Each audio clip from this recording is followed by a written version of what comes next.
आज की special report में हम बात करने वाले हैं आज सुबह से लेकर अभी तक की जो बड़ी खबरें हिमाचल प्रदेश की सामने आई हैं उनके बारे में आज के इस स्पेशल शो में हम चर्चा करेंगे। और सबसे पहले अगर हम बात करते हैं, जब हिमाचल प्रदेश की खबरों की बात करते हैं तो सबसे पहले तो पॉलिटिक्स ही आती है, क्योंकि हिमाचल प्रदेश में बहुत जल्द चुनाव होने वाले हैं।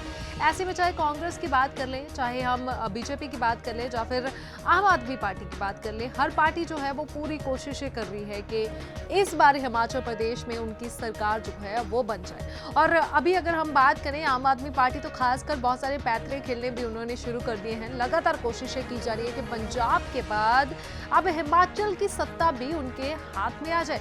और इसीलिए अगर हम बात करें, हाल ही में जो दिल्ली के उप मुख्यमंत्री हैं आम आदमी पार्टी के मनीष सिसोदिया, वो बार बार यही बात दोहरा रहे थे कि मुख्यमंत्री जयराम ठाकुर जो हैं हिमाचल प्रदेश के, उनके चेहरे को बदला जा सकता है। जी हाँ, उनका कहना था कि जयराम ठाकुर का चेहरा बदला जा सकता है और उनकी जगह अब केंद्रीय मंत्री अनुराग ठाकुर जो है उनको मुख्यमंत्री बनाया जाएगा। आम आदमी पार्टी ने ये पैतरा बहुत बड़ा खेला। इसके बाद लोगों में चर्चा शुरू हो गई थी कि क्या वाकई अब जयराम ठाकुर जो है वो बीजेपी का मुख्यमंत्री चेहरा नहीं होंगे, क्या उनको बदल दिया जाएगा। तो चलिए अब बताते हैं कि इस मामले में अब जेपी नड्डा का बयान सामने आया है और उन्होंने सियासत का रुख ही बदल कर रख दिया है। जी हाँ, हम बात करेंगे बीजेपी के राष्ट्रीय अध्यक्ष जगत प्रकाश नड्डा यानी कि जेपी नड्डा की। उन्होंने मुख्यमंत्री जयराम ठाकुर और उनकी कैबिनेट के जितने भी मंत्री हैं उनका अभिवादन देकर हिमाचल की बीजेपी की सियासत का रुख साफ कर दिया है। उन्होंने कहा है कि जयराम ठाकुर का चेहरा नहीं बदला जाएगा। जी हाँ, उन्होंने ऐसा बयान दिया है कि विरोधी पार्टियों का मुंह भी बंद कर दिया है, जो कि खासकर मुख्यमंत्री के चेहरे को लेकर लगातार कुछ न कुछ बोल रहे थे, उनका मुंह भी बंद कर दिया है। जी हाँ, जेपी नड्डा ने अब सीएम जयराम ठाकुर को ना हटाने और उनकी कैबिनेट में किसी भी तरह का बदलाव ना किए जाने की बात कही है, जिसके बाद अब बीजेपी की सियासत तो साफ होती हुई नजर आ रही है। पर इसके साथ ही लगता है कि आम आदमी पार्टी का ये वाला पैतरा भी खाली जाता हुआ नजर आ रहा है। तो आम आदमी पार्टी, बीजेपी और कांग्रेस के बाद अब अगली खबर की तरफ हम रुख करते हैं, जो कि हिमाचल की शराब को लेकर है। जी हाँ, अब हिमाचल की शराब जो है वो महंगी कर दी गई है। जी हाँ, अब हिमाचल की शराब में जो है वो 5 से लेकर 55 रुपए तक बढ़ोतरी कर दी गई है। जी हाँ, नई आबकारी नीति जो है वो अब हिमाचल प्रदेश में लागू कर दी गई है, जिसकी वजह से अब 4% नवीनीकरण फीस बढ़ाने से ही दामों में बढ़ोतरी की गई है। जी हाँ, अब हम आपको बताते हैं कि शराब की दुकानों में तय दामों से अधिक अगर आपसे कोई वसूली करता है, कोई भी दुकानदार जो है, शराब का दुकानदार है, वो अगर किसी से भी वसूली ज्यादा पैसों की करता है तो जो कस्टमर होगा वो शिकायत भी उस दुकानदार के खिलाफ कर सकता है। तो अब इस खबर में हम बात करेंगे हिमाचल प्रदेश के कांगड़ा जिले के विकास की, जिसने क्रिकेट टीम में अपनी किस्मत आजमाई और उसके हाथ में जैकपॉट लग गया। जी हाँ, विकास की कहानी आपको बताते हैं कि विकास ने ऑनलाइन क्रिकेट लीग में अपनी किस्मत आजमाई थी। उसके हाथ में जैकपॉट लगा और उसकी किस्मत रंग ले आई। जी हाँ, आपको बता दें कि मुकद्दर ने उस विकास का साथ दिया, उसके हाथ में जैकपॉट लग गया।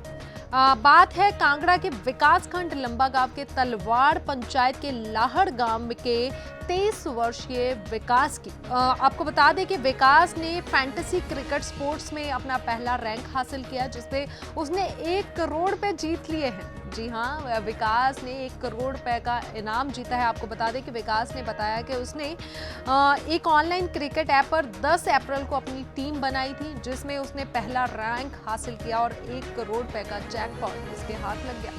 तो चलिए अब बात करेंगे अगली खबर में हम हमीरपुर जिला के ग्राम पंचायत मती टिहरा के गांव सियूनी की, जहां पर सीआरपीएफ जवान की नागालैंड में मौत हो गई थी। और नागालैंड में हुई मौत के बाद अब मंगलवार को मृतक को अंतिम विदाई दी गई। आपको बता दें कि सैन्य सम्मान के साथ अब सीआरपीएफ जवान को अंतिम विदाई दी गई है। परिजनों द्वारा जवान की मौत मामले में कई तरह के सवाल भी खड़े किए गए थे, लेकिन इतने सारे सवाल खड़े करने के बाद मृतक के शव का मेडिकल कॉलेज एवं अस्पताल हमीरपुर में पोस्टमार्टम किया गया। हालांकि इससे पहले असम में भी शव का पोस्टमार्टम हो चुका था, लेकिन उसके बाद परिजनों ने कई इल्जाम लगाए, उनकी तरफ से बहुत सारे सवाल पूछे गए। इसकी वजह से दोबारा पोस्टमार्टम जो है वो शव का किया गया। इसके बाद उनको अंतिम विदाई दी गई। और अगली खबर में हम बात करेंगे, हिमाचल प्रदेश में सियासत पूरी तरह से गरमाई हुई है। सारी ही पार्टियां एक दूसरे पर इल्जाम लगाने में लगी हुई है। और अब हम बात करेंगे आम आदमी पार्टी के बहुत सारे ऐसे अध्यक्ष उपाध्यक्ष हैं जो कि अब बीजेपी में शामिल होना शुरू हो गए हैं। और इनको लेकर अब दिल्ली के मुख्यमंत्री अरविंद केजरीवाल का बयान सामने आ गया है। अरविंद केजरीवाल ने अब ट्वीट करके इसके बारे में जानकारी दी है।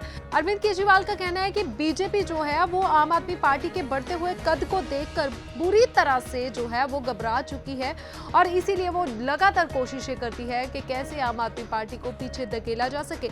इसी के साथ जो बहुत सारे अध्यक्ष उपाध्यक्ष जो हैं वो बीजेपी में शामिल हो रहे हैं, इसके बारे में भी अरविंद केजरीवाल ने कहा है कि पार्टी पहले ही उन सबको पार्टी से बर्खास्त करने वाली थी क्योंकि वो ईमानदारी से काम नहीं कर रहे थे।